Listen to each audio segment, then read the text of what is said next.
se organizar, né, se qualificar para competir, né? Se você não tiver um programa de qualidade, se você não tiver atendimento, se você não tiver muito voltado para essas questões, você vai estar fora do mercado.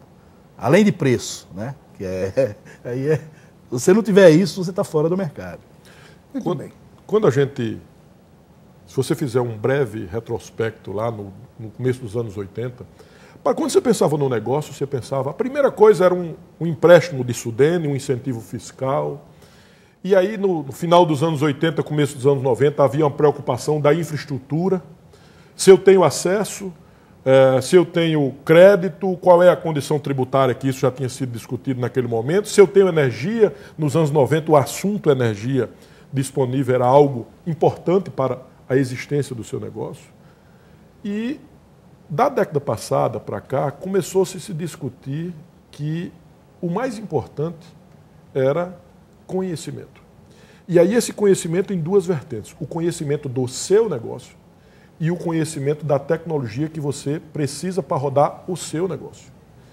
E aí as instituições que trabalham com organização empresarial e qualificação profissional começam a ter uma importância diferente. Porque o apagão de hoje é um apagão de conhecimento. Muito bem. Nós vamos dar um breve intervalo e voltamos em instantes.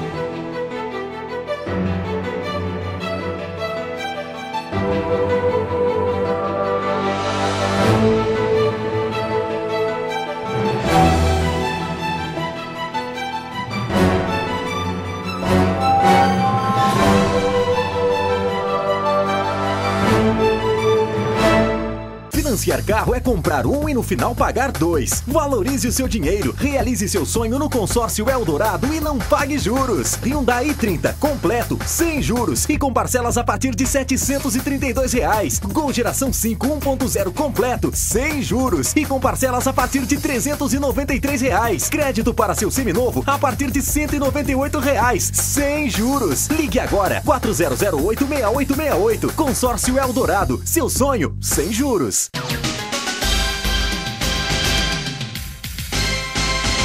Estamos de volta ao Ponto de Vista, mas antes de continuar com a nossa entrevista, eu tenho uma informação muito importante para o setor do comércio. O setor do comércio e serviços, representado pela nossa Federação de Comércio de Bens, Serviços e Turismo do Rio Grande do Norte, a FEComércio, segue liderando na abertura de novos postos de trabalho formais no Estado, que já totalizam 3.557 novas vagas formais em 2011. A informação é do CAGED, que é o Cadastro Geral dos Empregados e Desempregados, que foi divulgada esta semana. Atenua o mau desempenho do Estado como um todo nesse período, que registrou o fechamento de 2.343 vagas, notadamente no setor da agropecuária e da indústria de transformação. O setor de comércio e serviços já responde por 43,6% dos postos formais e só em abril teve um saldo positivo de 965 novas vagas, entre admissões e demissões. Segundo o presidente da FEComércio, Marcelo Fernandes de Queiroz, esses dados ratificam a força do segmento e, sobretudo, o reaquecimento do setor de serviços. Meus amigos, voltando à nossa entrevista, uma informação maravilhosa sobre a participação desse segmento importante de bens e serviços. E eu faria uma pergunta, meu caro Zeca, sobre a questão das micro e pequenas empresas. Elas são responsáveis, segundo informações do SEBRAE, por 79,8% dessas vagas de trabalho criadas em janeiro desse ano. A pergunta, como o Estado, o governo, pode apoiar ainda mais e incentivar essas micro e pequenas empresas? No Rio Grande do Norte hoje, são pouco mais de 55 mil empresas optantes pelo Simples. Essa semana nós tivemos com a governadora Rosalba, entregando junto com o presidente da Comissão da Pequena Empresa da Federação das Indústrias, que é o vice-presidente Amaro Salles, o presidente da Federação da Agricultura, que é Vieira, e o da Federação do Comércio, Marcelo, e nós, entregando à governadora do Estado uma série de sugestões Sugestões na área de simplificação, nós temos que simplificar e desburocratizar, facilitar a abertura de empresas. Entregamos uma proposta na área de compras governamentais, que ela encantou-se, eu acho que a gente, nos próximos 60 dias, a gente tem condição de sair com ela, ou seja, facilitar, não é, com que os pequenos tenham acesso ao programa de compras do governo. O governo federal vem fazendo isso com maestria, nós precisamos criar aqui algumas condições. Vamos ter um portal, vamos ter uma capacitação efetiva para as pequenas empresas.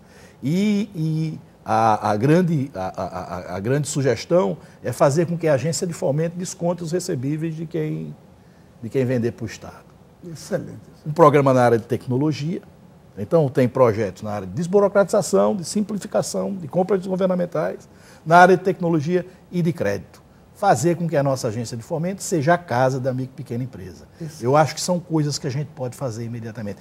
A gente precisa criar um ambiente favorável ao florescimento e o aparecimento de novas empresas. Eu queria fazer uma pergunta a você, Rodrigo, sobre a incubadora. Incubadora seria também um mecanismo, uma ferramenta para incentivar esses novos empreendedores? Sem dúvida. O assunto incubadora, em toda parte que existe, está ligado a desenvolvimento de tecnologia. E a partir desse desenvolvimento, pela disseminação de tecnologia. Essa é a grande missão do ambiente de incubação de empresas organizadas através de uma incubadora. Desenvolver tecnologia adequada ao seu meio produtivo e, especialmente, disseminar. A tecnologia, via de regra, existe, Nelson. Agora, ela precisa ser apropriada pelas pessoas que precisam utilizar. E essa tecnologia, muitas vezes, está dentro das gavetas de universidade, de centro de tecnologia, em ambientes que nem sempre o setor produtivo está utilizando.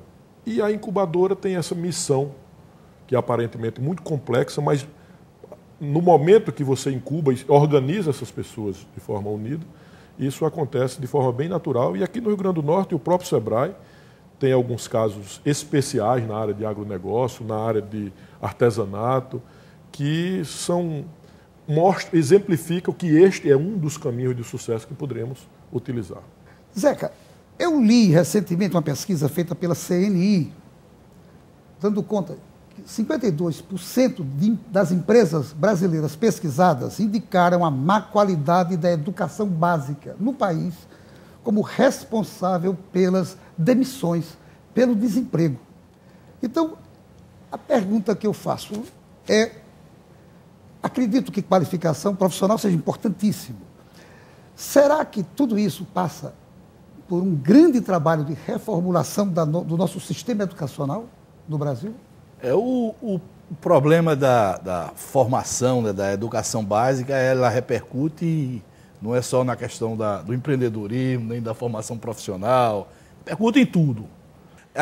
Há uma repercussão negativa nisso, é muito difícil trabalhar empreendedorismo, nessa questão do empreendedor individual, né? Isso são 16 mil, os 15.500 que se formalizaram nos últimos, são pessoas normalmente com baixo nível educacional, por isso é que nós estamos indo a cada uma delas, a cada uma das empresas, fazendo uma visita a cada uma delas e tal. Não é só estimular que a pessoa se formalize, não. Isso aí é o mais fácil, certo? Difícil é você mantê-lo vivo. Por isso é que a gente vai com o SEBRAE levar noções de mercado, controles financeiros, inovação tecnológica, um novo conceito de marca, né, para ele ser um formal satisfeito. Tem uma observação que eu queria fazer nisso. Lá no Senai, nos nossos cursos de aprendizagem, que via de regra são jovens a partir de 15 anos que iniciam nesse curso, um grande custo que nós temos é ensinar o básico do básico ao jovem de 15 anos de idade. Para que no processo de educação profissional para a indústria, que ele precisa muito de metrologia, fazer leituras de gráficos, de réguas, o cidadão consiga pegar uma régua, fazer uma medição e conseguir ler esta medição. Ou seja, isso é 2 mais 2. Eu entender que se eu botar 2 bananas numa cesta, depois 2 maçãs, eu tenho na cesta 4 frutas. Isto, tão básico assim, é difícil de botar o